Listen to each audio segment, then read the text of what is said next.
King of Gods. By Fast Food Restaurant, Kabanata 105. Sky Moon Mountain. Agad na tinungo ni Zhao Fang ang lugar ni Lord Guanzhen. Nagkataon, nakatanggap siya ng balita mula sa kanyang mga lingkod na gustong makita siya ni Lord Guanzhen. Spiritual Martial Hall, sa loob ng isang silid ng aklat. Kumusta ang pagsubok nitong mga nakaraang araw? Tumaas ang mga inaasahan sa mga mata ni Lord Guanzhen. Nakita niya ang potensyal ni Zhao Fang bilang isang changeable body, kaya ang kanyang talento ay palaging hindi matatag. Ang pinakamababa ay kalahating espiritual na katawan at ang pinakamataas ay isang gitnang baitang espiritual na katawan. Itinago ni Zhao Fang ang katotohanan. Espiritual na katawan sa gitnang baitang. Katamtaman iyon sa clan. Si Lord Guanzhen ay hindi napuno ng kagalakan o pagkabigo, dahil ang talento ng isang changeable body ay natatangi at maaaring ito ay mas malakas kaysa sa ipinakita nito. Matapos malaman ang sagot, paulit-ulit na sinabi ni Lord Guanzhen kay Zhao Fang na itago ang katotohanan na mayroon siyang nababagong katawan, para hindi na maulit ang sitwasyon kay Beimoy. May 10 araw pa bago ang entrance exam at ang dahilan kung bakit tinawag ni Lord Guanzhen si Zhao Fang ay dahil sa 2 dahilan. Una, gusto niyang bigyan ng pointer si Zhao Fang at ang huli ay agad na nagsagawa ng kanyang mga kasanayan tulad ng Silver Wall Technique, Star Finger, Smoking Transparent Step at Lightly Floating Fairy para makita niya. Habang nagpe-perform, isasama niya rito ang kanyang 4-wind stance. Tumanggo si Lord Guanzhen at nagbigay siya ng ilang mungkahi kung saan siya mapapabuti. Tungkol naman sa performance ni Zhao Fang, mas nasiyahan pa siya kumpara kay Beimoy. Sinanay ni Zhao Fang ang bawat kasanayan sa isang mataas na antas at mas malakas sila ng pinagsama sa 4-wind stance, kahit si Lord Guanzhen ay hindi nakahanap ng malalaking depekto. Napakagaling! Ang iyong 4-wind stances ay hindi lamang isang normal na holy martial art. Tumanggo si Lord Guanzhen bilang papuri. Hindi isang normal na holy martial art. Bahagyang nagtaka si Zhao Fang sa ibig niyang sabihin. Ipinaliwanag ni Lord Guanzhen. Sa mortal na mundo, mayroong core, low, middle, high-tier martial arts, ngunit ang mga ito ay hindi man lang inuri bilang martial arts sa mga mata ng clans. Sa kanilang mga mata, ang holy martial arts lamang ang mga kasanayan at ang pinakamababang baitang ay tinatawag na mortal tier. Sa itaas nito ay ang spiritual tier, pagkatapos ay ang earth tier at pagkatapos ay ang sky tier. Sa mundo ng clans, ang isang holy martial art ay mortal tier lamang at iyon ang pinakamababang ranggo. Sa gitna ng mga kasanayang ito, ang mga kasanayan sa ranggo ng earth at sky ay nawala lahat. Nang malaman ang lahat ng ito, napagtanto ni Zhao Fang kung gaano kaunti ang alam niya. Mayroon pang 10 araw bago ang pagsusulit at kailangan kong ituro sa iyo ang paraan ng kaligtasan. Mataimtim na sabi ni Lord Guanzhen. Ito ang pangalawang dahilan kung bakit siya pinatawag dito. Agad na binigyang pansin ni Zhao Fang. Pagkatapos ng lahat, si Lord Guanzhen ay nanirahan sa clan ng ilang sandali at alam niya ang sitwasyon sa clan. Pagkatapos makapasok sa clan, ang layunin mo ay maging isang panloob na disipulo dahil ang mga panlabas na disipulo ay hindi nakakatanggap ng anumang atensyon mula sa clan. Minsan, ang clan ay walang pakialam kung may ilang mga panlabas na disipulo ang mamatay. Nang marinig ito, nanlamig ang puso ni Zhao Fang. Hindi ka mahahawakan ng Haiyan Master ng ganoon kadali kung ikaw ay magiging isang panloob na disipulo. Kumislap ang mga mata ni Lord Guanzhen. Ang unang layunin ay maging inner disciple. Inilagay ito ni Zhao Fang sa kanyang puso. Malinaw, hindi ka masyadong makakapag-perform kung hindi ay susubukan ka ng Haiyan Master na pigilan ka. Sa makatuwid, ang iyong pangalawang layunin ay ang magkaroon ng proteksyon ng isang nakatatandang antas na tao. Sa oras na iyon, kailangang mag-isip ng 2 bises ang Haiyan Master bago ka subukang saktan. Isang ngiti ang lumitaw sa labi ni Lord Guanzhen. Ang pangalawang layunin ay maghanap ng isang malakas na background. Alam na ni Zhao Fang ang kanyang 2 layunin ngayon.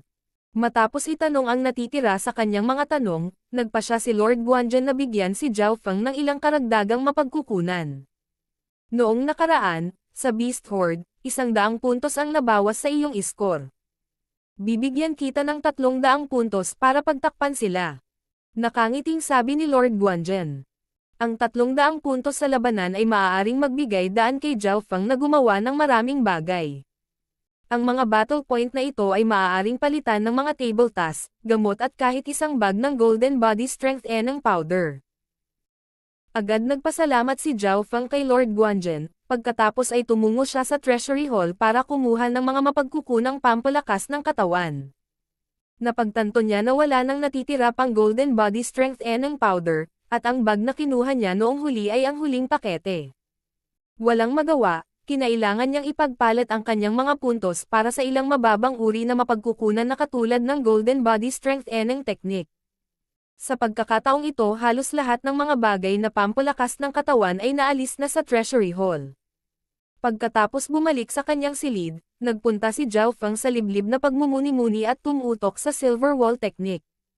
Makalipas ang 7 araw, ang kanyang Silver Wall Technique ay umabot na sa huling yugto ng ika-8 antas. Sa sandaling ito, ang kanyang katawan ay umabot na sa isang nakakatakot na antas, kaya niyang harapin ang mga magsasaka ng ika-9 na ranggo nang mag-isa lamang ang kanyang katawan. Ang lakas ko ay dapat na katulad ni Bei Moy bago siya umalis. Napaisip si Zhao Feng. Kumpiyansa siya na halos walang makakalaban niya sa Guanzhen Province City. May 3 araw na lang bago ang entrance exams ng clan. Sa wakas ay tinawag ni Lord Guanzhen ang kanyang 3 disipulo. Sina Zhao Feng, Yang Qingshan at Nan Gongfan. Iniskan ni Zhao Feng sina Nan Gongfan at Yang Qingshan at nalaman na ang dalawa ay hindi tumaas sa mga tuntunin ng paglilinang, ngunit ang aura na kanilang inilabas ngayon ay mas malakas. Master, aalis na ba tayo? Nagulat na tanong ni Nan Gongfan. Oo. Agad namang nagpaliwanag si Lord Guanzhen. Ang Sky Moon Mountain ay ilang libong milya ang layo mula rito at wala na tayong maraming oras na may lalaan. Nang marinig ito ay nanginag ang puso ng mga alagad.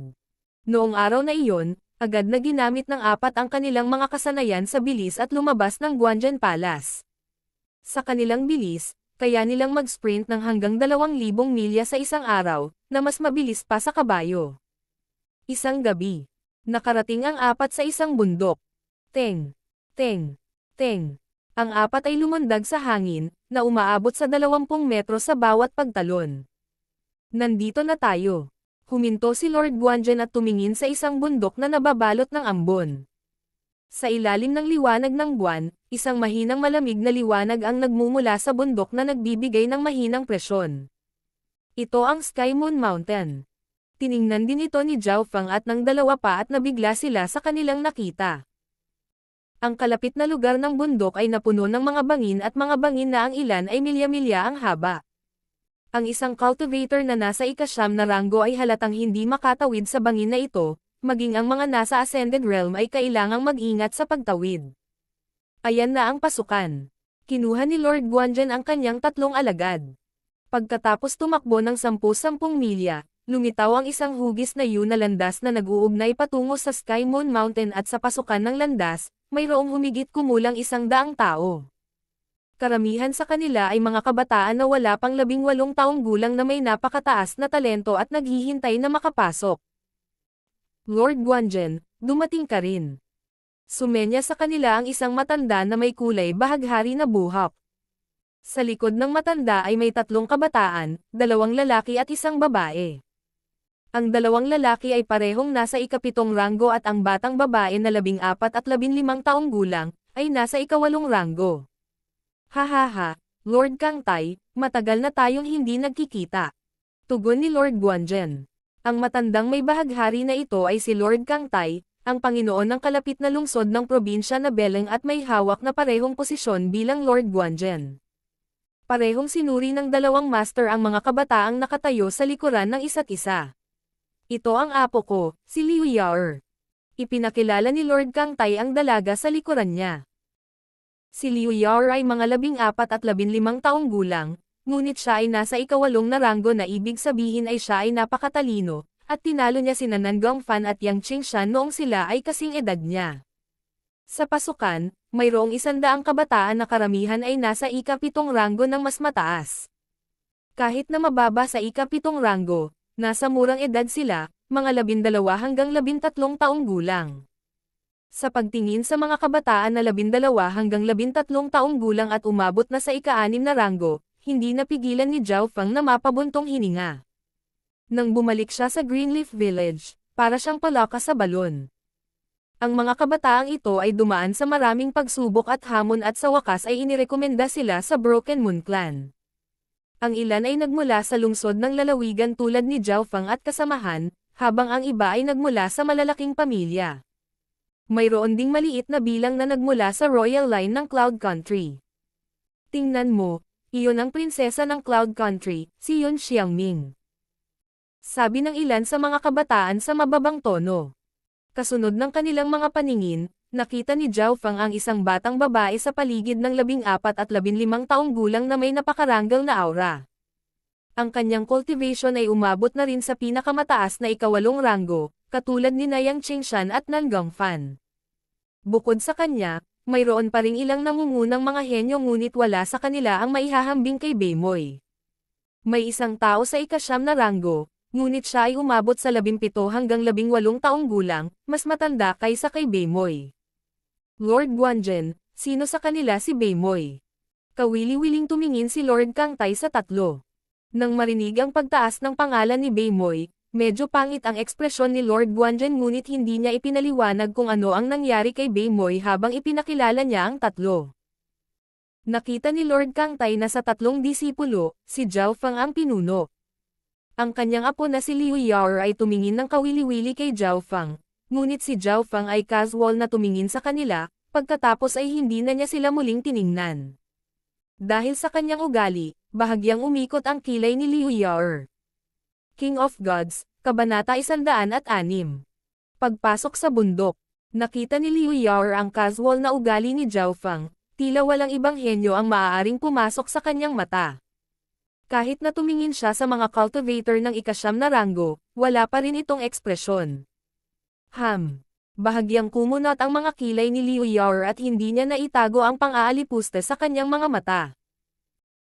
Ang mga henyong naruroon ay napakabata pa, sino man sa kanila ay mga kababalaghan sa kanilang orihinal na mga angkan, sekta, pamilya, at lahat sila ay lubos na nagtitiwala sa kanilang sarili. Sa wakas ay napagtanto ni Zhao Feng na ang kanyang ugali ay bahagyang nakakainis. Nakatuon lang siya kay Beimoy, ang iba ay hindi maaninag ang kanyang mga mata. Lord Guanzhen, anong uri ng espiritual na katawan mayroon ang iyong mga disipulo? Nagtataka na tanong ni Lord Kangtai. Nang marinig ito, isang mapanuksong ngiti ang lumitaw sa mga labi ni Nan Gongfan. Umiling si Lord Guanzhen. Karaniwan. Ayaw niyang pag-usapan ang tungkol sa talento ni Zhao Feng, ngunit ang kanyang reaksyon ay naging dahilan upang mas mausisa sina Lord Kangtai at Liu Yao. Hindi ako naniniwala na ang kanyang talento ay mas mahusay kaysa sa akin. Isang tiwala na tingin ang lumitaw sa mukha ni Liu Yao. Sa gabi, nagsimulang magdaldalan ang mga kabataan habang hinihintay nilang dumating ang araw. Paminsan-minsan, nakikipag-away ang ilang kabataan sa iba. Xiaosan, huwag mong isipin na matatalo mo kami dahil umabot ka sa ika-9 na ranggo. Mula sa di kalayuan ay narinig ang mga tunog ng pagtatalo.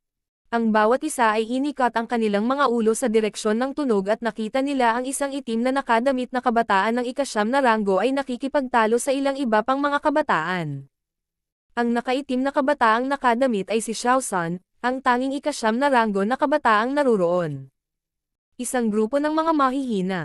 Malamig na tiningnan ni Xiaosan ang iba pang mga kabataan ng ika-7 at ika-8 ranggo.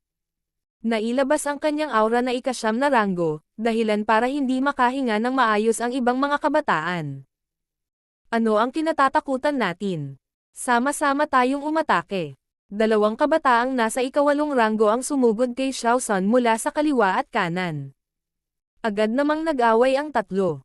Ang bawat kabataan dito ay nagsanay sa mataas na klase ng martial arts at sila ang pinakamataas na antas sa kanilang mga ranggo ng pananaw. Ang dalawang kabataan ng ika-8 ranggo ay maaari pang makalaban sa ika-9 na ranggo, ngunit si Xiaosan ay nagsanay ng bilis at nakakasakit na kasanayan na parehong holy martial arts at natalo niya ang dalawang kabataan sa ilang galaw lamang. Ang lakas ni Xiaosan ay medyo malapit sa kay Beimoy. Napaisip si Zhao Feng. 20 araw na ang nakalipas matapos umalis si Baymoy at mayroon siyang lakas na maihahambing sa isang half-holy martial artists noon.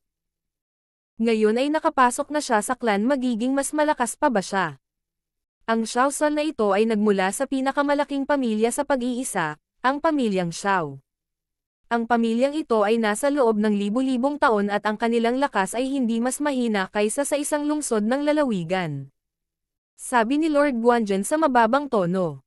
Ito ang unang pagkakataon na narinig ni Zhao Feng na may kapangyarihan sa Cloud Country na mas malakas kaysa sa Guanzhen Province City. Ngunit kahit na noon, ang mga pamilyang ito sa pag-iisa ay susubukan ang kanilang makakaya na ipadala ang kanilang nakababatang henerasyon sa mga clans. Plop, plop. Hindi nagtagal, binugbog ni Shaosan ang dalawang kabataang nasa ikawalong ranggo. Hahaha. Unang beses pa lang akong darating sa pagsusulit. Tumawa ng malakas si Shaosan. Unang lugar. Ang kanyang mga salita ay nagdulot ng awayan ng ibang mga henyo tulad ni Liu Yao at Prinsesa Yon Xiang. May limitadong bilang ng mga lugar para sa mga gustong pumasok sa clan. Ayon sa alam ni Zhao Feng, mayroong kabuuang 3 pagsusulit at isang marka ang ibinigay para sa bawat pagsusulit. Ang isang ranggo ay ibibigay alinsunod sa kanilang mga marka na kabuuan, ang nangungunang 20 lamang ang tatanggapin. Halimbawa, kung gusto ng Broken Moon Clan na kumuha ng 20 disipulo, kukunin lang nila ang 20-20. Ang mas mataas na ranggo ay ang pinakamalaking kalamangan na mayroon sila dahil mas mataas ang tsansa nilang makuha ng mataas na antas ng clan. Kinausap ni Lord Guanzhen si Zhao Feng at ang iba patungkol dito at ngayon, si Shaosan ay nagpuntirya sa unang pwesto na ikinairita ng iba. Malinaw, wala ni isa sa kanila ang humamon sa kanya dahil si Shaosan ang may pinakamataas na cultivation at ang clan ay sumubok sa talento, lakas at enlightenment. Kinuha ng talento ang 60% ng pagsusulit, ibig sabihin na kahit ikaw ang pinakamalakas baka hindi ka mauna. Ang talento ang pinakamahalaga. Tama iyan. Kahit gaano ka pa katatag ngayon, malalampasan ka pa rin dahil sa kakulangan ng talento. Sinabi ito ng ibang mga kabataan ngunit wala ni isa sa kanila ang humamon sa kanya. Ang mga nakatatandang henerasyon ay hindi nakialam sa mga kabataan dahil akala nila ito ay laro lamang ng mga bata. Shaosan, Yon Mengxiang, Liu Yao at Sun Yuanhao. Nakatuon ang mga mata ni Zhao Feng sa mga taong inaakala niyang pinakakahanga-hanga. Ang taong may pinakamataas na cultivation ay si Shaosan. Kasunod niya ay dumating sina Yon Mengxiang at Liu Yao, na parehong may matinding kagandahan. Huli sa lahat ay dumating si Sun Yuanhao. Ang dahilan kung bakit nakaramdam si Zhao Feng ng interes sa kanya ay dahil siya ay 13 hanggang 14 na taong gulang lamang, ngunit siya ay nasa ikawalong na ranggo. Si Sun Yuanhao ay napakalinis at maikli, ngunit naramdaman ni Zhao Feng ang isang aura na katulad ng paglabas ni Baymoy mula sa kanya. Parang naramdaman ang kanyang titig, inosenteng ngumiti si Sun Yuanhao sa kanya. Unti-unting lumipas ang oras. Makalipas ang ilang oras, isang mahinang liwanag ang lumitaw sa kalangitan. Lumitaw ang bukang liwayway. Ang mga sinag ng sikat ng araw ay kumikinang patungo sa ambon ng Sky Moon Mountain, na sumasalamin sa isang maluwalhating kulay pilak. Lumitaw ang hugis ng bundok, ngunit ang ambon sa paligid ng bundok ay naging mahirap makita kung ano ang nasa loob. Sa mahina, tila nakakita si Zhao Feng ng isang nakakabighaning tanawin. May mga sapa, ilog at maging mga lupang sakahan upang magtanim ng mga pananim. Sa tuktok ng berdeng burol, may mga blok at blok ng mga gusali. Nang ganap na iikot ni Zhao Feng ang kanyang kaliwang mata, nakita niya ang isang malalim na berdeng palasyo na lumulutang sa kalangitan at ang asher na kidlat ay bumahas sa paligid nito. Ano? Ang buong palasyo ay lumulutang sa himpapawid sa pagitan ng kidlat. Natigilan si Zhao Feng. Ang bawat bagay sa loob ng clan ay tila iba sa labas ng mundo. Ang palasyo ay napakaganda habang ito ay nasa pagitan ng kidlat at hangin na nagbibigay ng pakiramdam ng kabanalan. Ang puso ni Zhao Feng ay hindi mapakali at naramdaman niya ang isang tunog na nagmumula sa kanyang kaliwang mata na parang may naramdaman ito. Gusto niyang magtanong sa iba, ngunit hindi niya magawa dahil ang palasyong iyon ay napakalayo at nagtago sa likod ng ambon na hindi man lang makita ng mga nasa Ascended Realm. Shu Weng. Isang maliwanag na flash ng puting liwanag ang lumitaw mula sa kabilang gilid ng bangin. Nakita ni Zhao Feng ang isang pintong bato na tumitimbang ng ilang libong kilo ng dahan-dahan. Bumukas na ang gate. Mula sa karamihan ay nagmula ang mga tagay. Teng! Teng! Teng! Ang ilan sa mga figure ay agad na sumugod sa na hugis na daan. Malapit nang magsimula ang entrance test. Binalaan ni Lord Guanzhen ang kanyang 3 alagad at pinangunahan ang daan. Pagkarating sa dulo ng landas, nakarating sila sa harap ng tarangkahang bato. Ang batong gate na ito ay ang pasukan sa Broken Moon Clan. May 4 na kabataang nakatayo doon at bawat isa sa kanila ay may nakakatakot na aura na nagpang-inig pa sa mga nasa ika-9 na ranggo. Pagbukas ng kaliwang mata, nakita ni Zhao Feng na ang lakas ng 4 na kabataan ay kapantay ni Lord Guanzhen. Si Lord Guanzhen ay mula sa Second Sky ng Ascended Realm at ang mga kabataan ay nasa paligid din doon. Sa mortal na mundo, sila ay magiging makapangyarihang mga figure, ngunit dito sila ay mga gwardya lamang. Si Lord Guanzhen at ang iba pa ay naglabas ng isang espesyal na token habang sila ay dumaan. Pagbati, Deacon Qiu. Ang mga miyembro ng clan ay lumitaw habang ang grupo ng mga tao ay pumasok sa bundok, mayroong 10 sa kanila na bawat isa sa kanila ay naglalabas ng malakas na aura. Ang mga miyembrong ito ay nakasuot ng itim na striped shirt at lahat sila ay nasa Ascended Realm. Ang taong namumuno sa kanila ay isang lalaking nasa katanghaliang gulang na tinawag ng iba bilang Deacon Qiu. Pagbati, Deacon Qiu. Lumapit si Lord Guanzhen at ang iba pa at yumuko. Agad namang sumunod ang mga kabataang nasa likuran nila. Walang naramdaman si Zhao Feng mula kay Deacon Qiu, ngunit nang imulat niya ang kanyang kaliwang mata, nakaramdam siya ng nakakatakot na kapangyarihan sa pamamagitan ng Deacon na nagpakulo ng kanyang dugo. Ang lakas ng Deacon Qiu na ito ay mas malakas kaysa sa kay Masters. Kaya niyang patayin ang mga nasa Holy Martial Path sa isang daliri lang. Agad na nagpag-aralan si Zhao Feng at ipinikit niya ang kakayahan ng kanyang kaliwang mata dahil natatakot siyang matagpuan ng kalaban. Lahat ay sumunod sa akin. Inilibot ng mga mata ni Deacon Qiu ang mga taong naruroon na para bang nakatingin siya sa mga langgam. Hindi nagtagal, dumating ang grupo sa harap ng isang malaking batong entablado. Sa entablado, mayroong isang sinag na kristal na 10 metro ang taas at kalahating metro ang lapad at kumikinang sa ilalim ng sikat ng araw. Ang unang pagsubok na spiritual sky beam, lahat ay darating at kunin ang iyong mga numero. Inutusan ni Deacon Qiu ang mga nakatatandang henerasyon na kunin ang mga kabataan at irehistro ang mga kolektahin ang kanilang mga numero. Zhao Feng, numero 49. Yang Qingshan, numero 50. Matapos kunin ang kani-kanilang plate number, nakita ni Zhao Feng ang ilang mga disipulo na dumating para manood. Ang isa sa kanila ay isang gwapong kabataan na nakasuot ng itim na striped shirt na nakangiti habang kinakausap si Lord Guanjun. Tiyo Shuran, nagkita tayong muli. Si Yang Qingshan at ang iba ay tumingin sa kanya ng may pag-iingat at pagkapuot. Ang gwapong kabataang ito ay si Quan Chen, ang taong kumuha kay Bei Moy noong araw na iyon. King of Gods, Kabanata 107. Isang tunay na changeable body. Dahil sa hitsura ni Quan Chen, bahagyang naabala si Zhao Feng at ang iba pa. Kalmado si Lord Guanzhen. Huwag kang mag-alala, isa lang siyang disipulo na nasa third sky of the Ascended Realm at wala siyang sapat na kapangyarihan para makagambala sa pagsubok.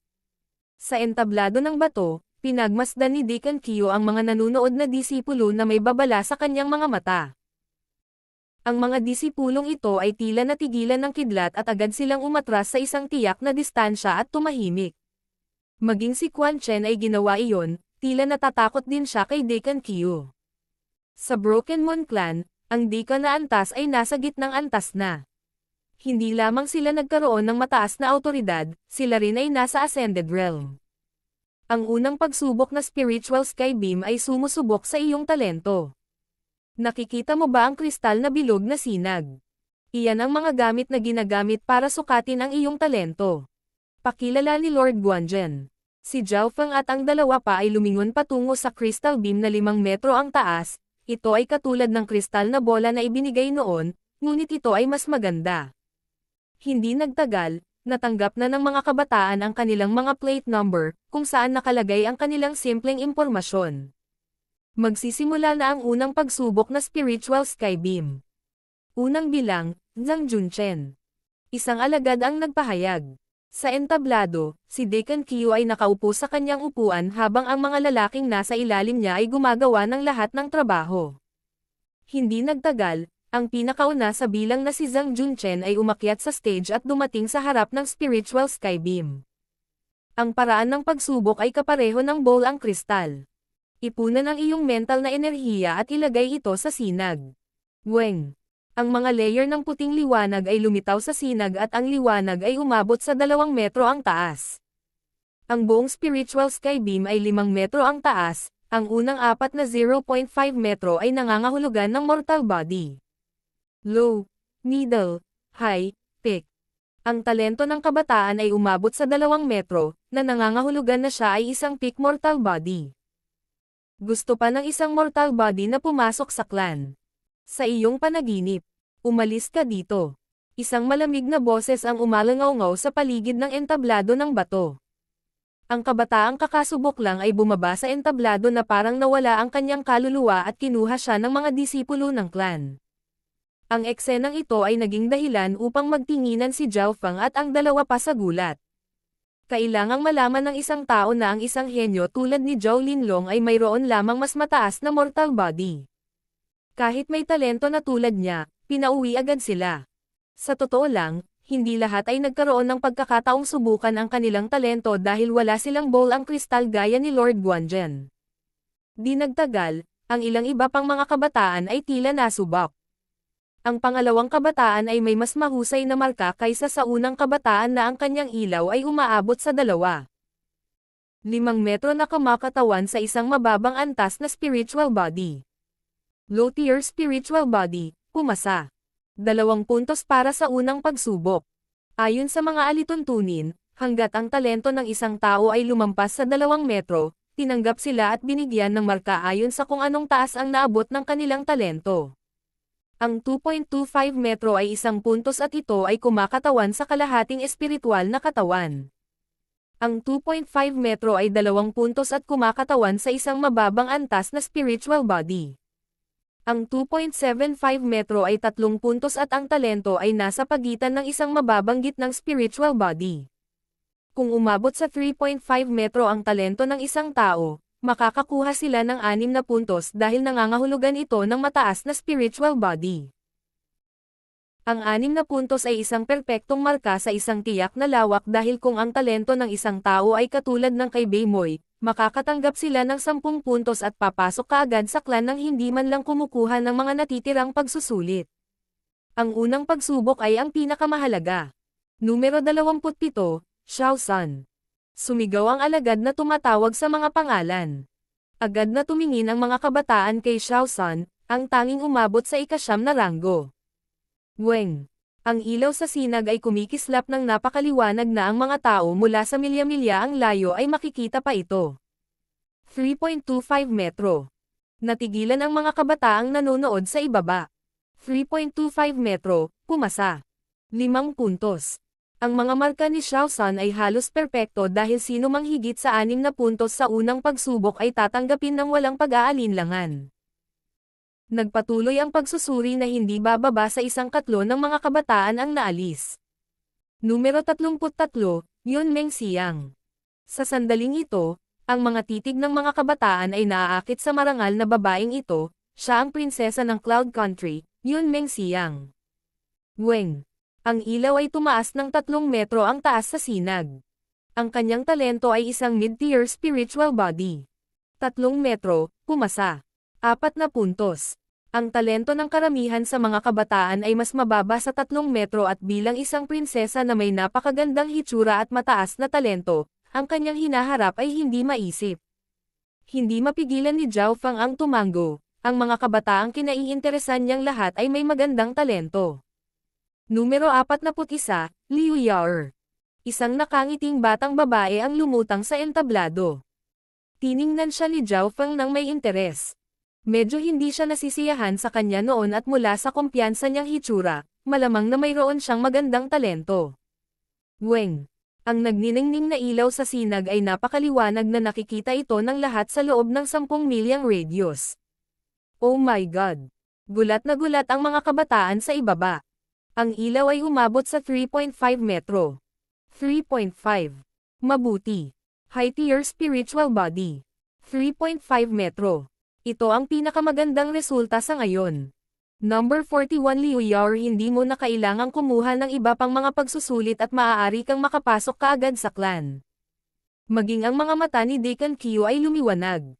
High-tier spiritual body. Ito ang pinakamagandang resulta mula sa pagsubok hanggang ngayon. Lord Kang Tai, hindi ako makapaniwala na may ganoong kataas na talento ang apo mo. Bahagyang gumalaw ang ekspresyon ni Lord Guanzhen. Hahahe, ako rin. Ang iyong alagad na si Zhao Feng ay hindi rin malalayo sa Yao. Napangiti si Lord Kang Tai.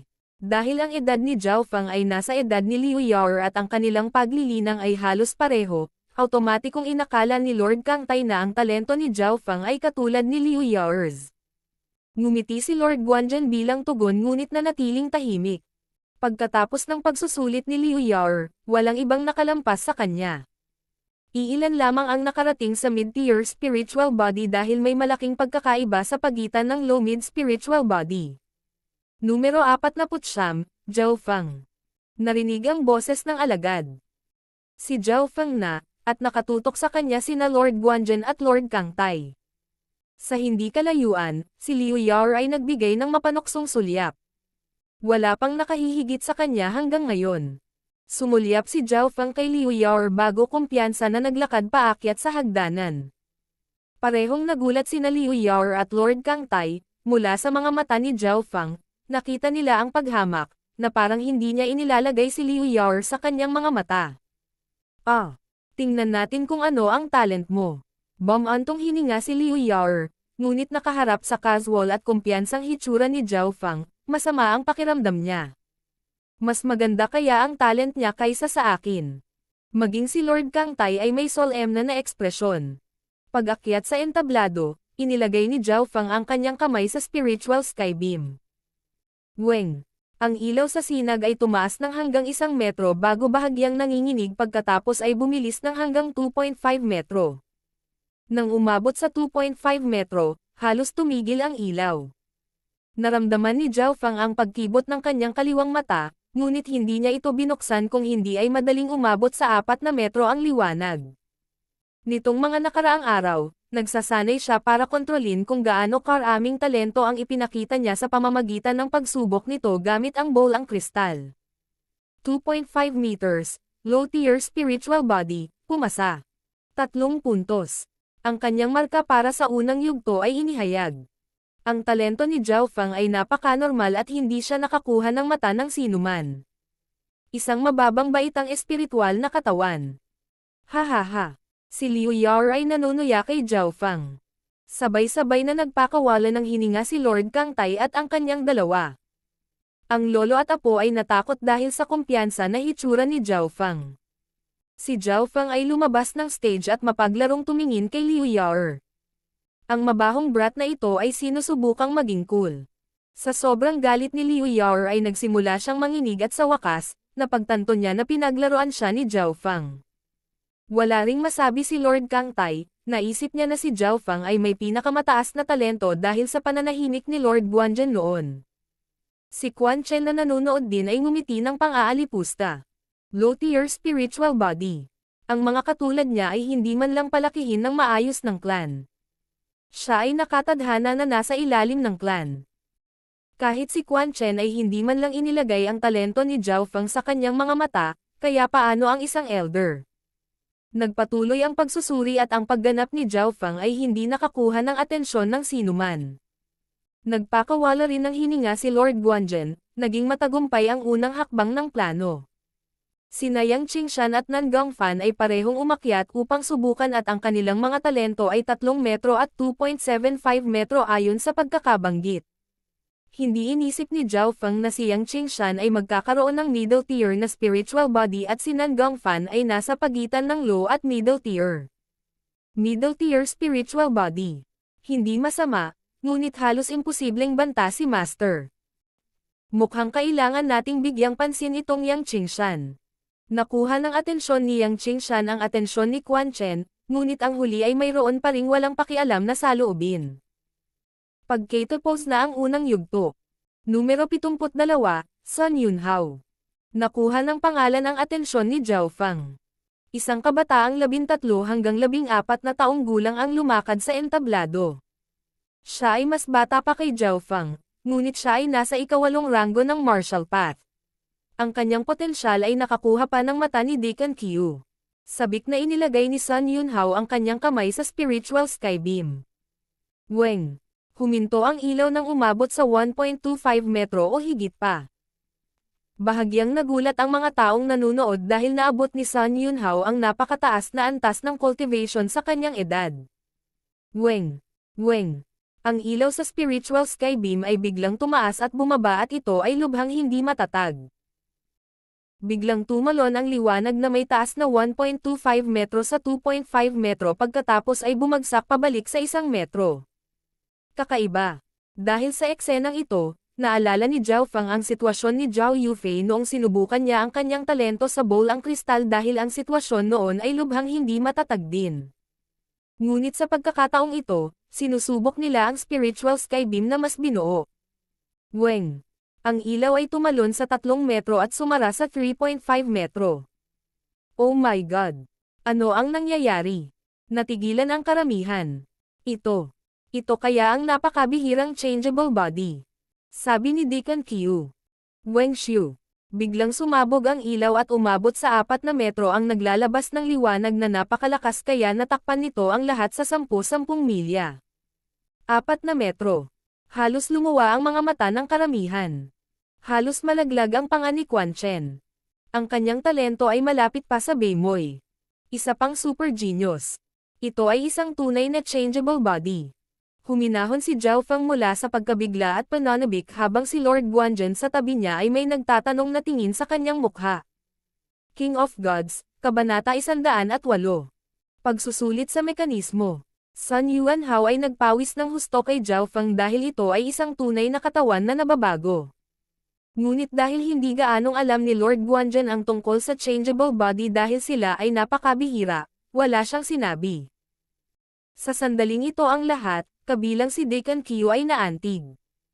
Ang liwanag mula sa spiritual sky beam ay halos nakakuha ng atensyon ng kalahati ng Sky Moon Mountain. Changeable body man lang sa pinakamataas na antas spiritual body, buong marka. Tinanggap kaagad sa clan. Nag-react si Deacon Qiu at nag-anunsyo. Tinalo ni Sun Yuanhao si Liu Yao at agad siyang kinuha ng clan.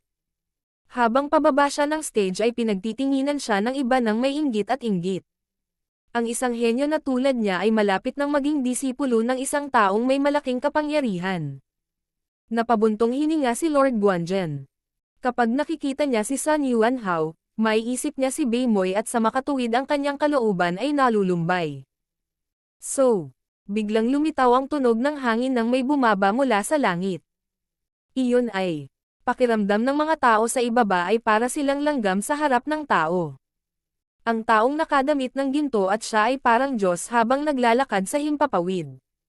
Sa ilalim ng pressure na iyon, kahit na ang mga nasa Holy Martial Path ay naramdaman ang pag-freeze ng kanilang dugo. Nakita ng kaliwang mata ni Zhao Feng ang isang lalaking nakasuot ng ginto na lumipad sa himpapawid. Lumilipad.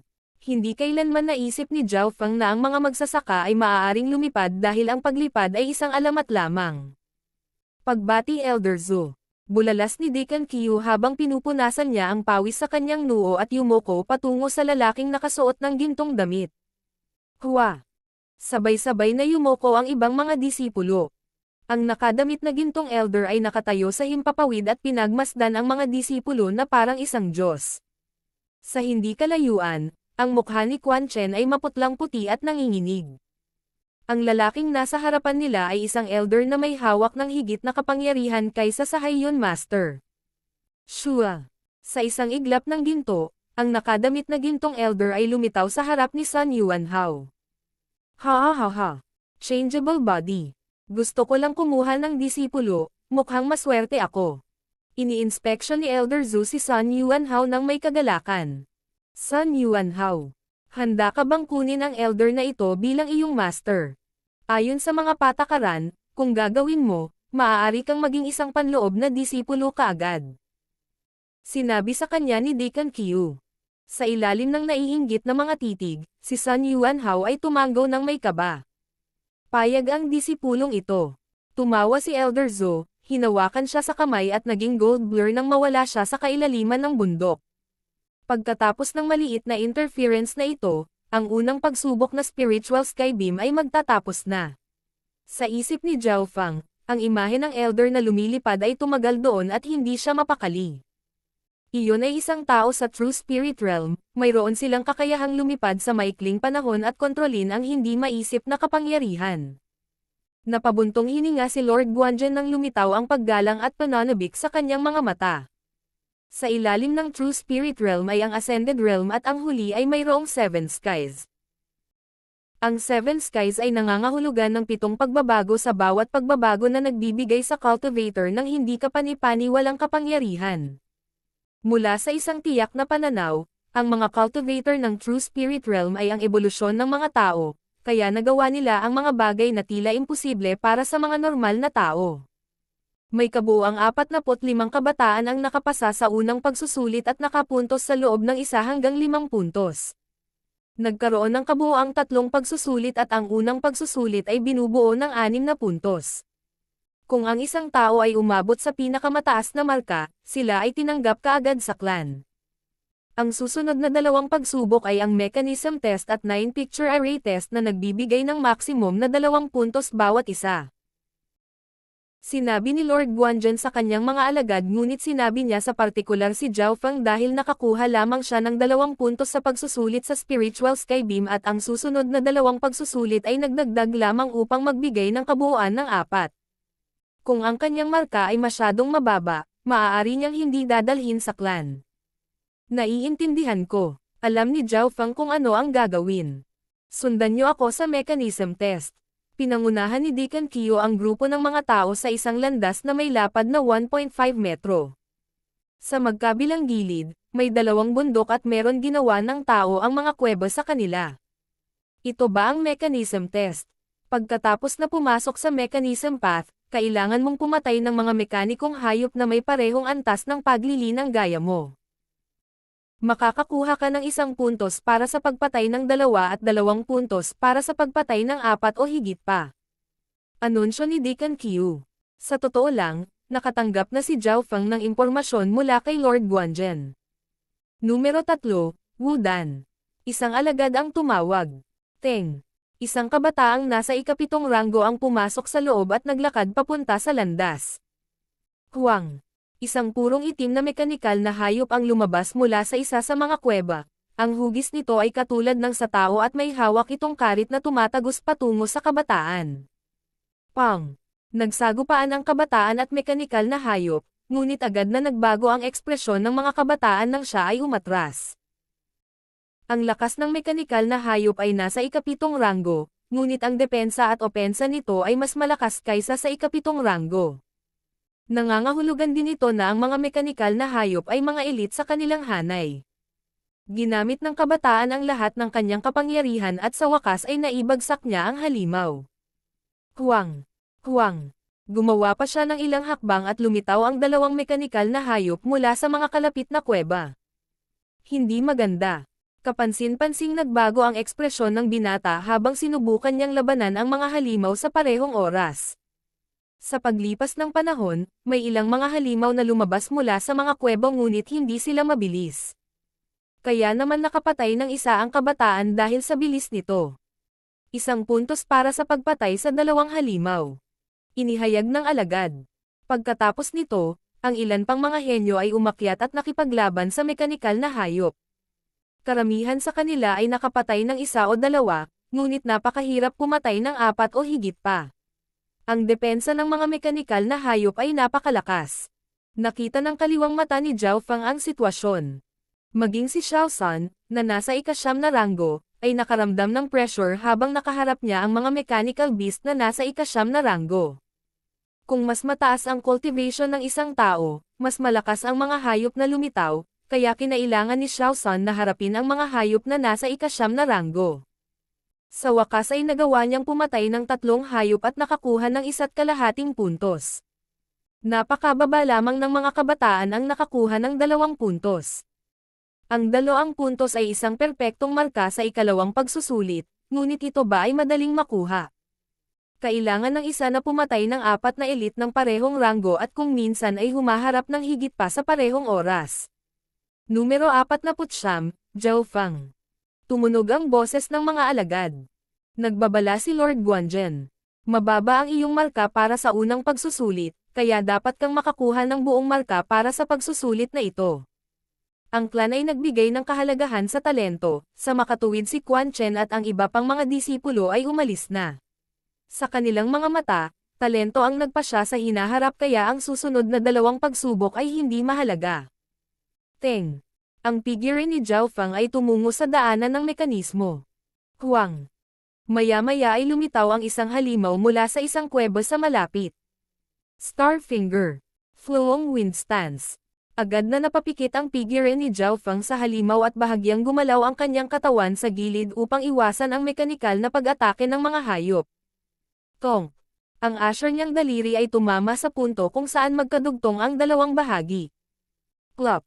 Agad na nahulog ang brasong may hawak ng sandata. Ang gayong mga reflexes at katumpakan ay nagpatigil sa iba. Tong. Tong. Tong. Pagkatapos ay agad na nagpaputok ng isa pang daliri si Zhao Feng na tila mga paputok. Sa ilang paghinga lamang, ang mga braso at binti ay pinutol ni Zhao Feng at ang mekanikal na hayop ay nahulog sa lupa. Anong katumpakan at bilis? Pinaglalaroan lang niya ang mechanical beast. Hindi napigilan ni Lord Kangtai na mapabuntong hininga at tumingin kay Zhao Feng sa isang bagong liwanag. Ang mga kasanayan sa daliri ni Zhao Feng ay parehong tumpak at malakas. Huang. Huang. Hindi nagtagal, lumitaw ang 2 pang halimaw mula sa mga kalapit na kuweba. Starfinger. Fluong Wind Stance. Smokang Transparent Step.